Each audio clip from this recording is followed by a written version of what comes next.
Mga boss, sigurado na maraming magalit na Marcos loyalist dito. Huwag siya mag-alala, huwag siya matakot, sasamahan ko siya, sasamahan siya. I'm sure sasamahan siya ni Senator Amy. Magpapa-test din yun. Kahit konti na lang ang naiwan sa buhok ko, magpapa-test din ako. Huwag siyang matakot kasi para sa bayan naman yun eh. Hindi naman yun para sa sarili lang. From Vice President Sara Duterte. Tama, tama yan mga boss, yung sinasabi niya. Gusto lang naman iligtas ni BP Inday yung ganyang BFF dati mga boss na si PBBM sa kahihiyan at sa tiwala ng taong bayan.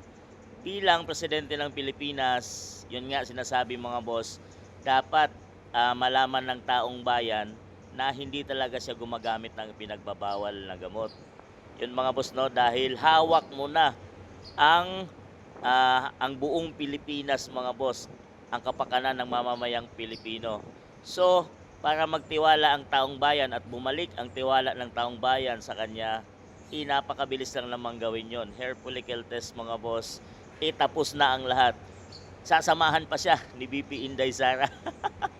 At i-congratulate na pag napatunayang wala talaga siyang tinatago mga boss. Yan magkakaroon na ng tiwala ang taong bayan.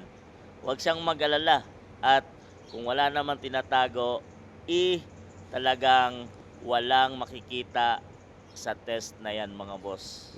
So, bakit pa siya iwas ng iwas at ayaw niya talaga magpa-test?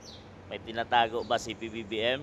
Heto na, sasamahan siya ng kanyang kapatid at ni BP Inday para malinis na ang kanyang pangalan at mabalik yung tiwala ng taong bayan sa pinakamataas na pinuno ng ating bansa.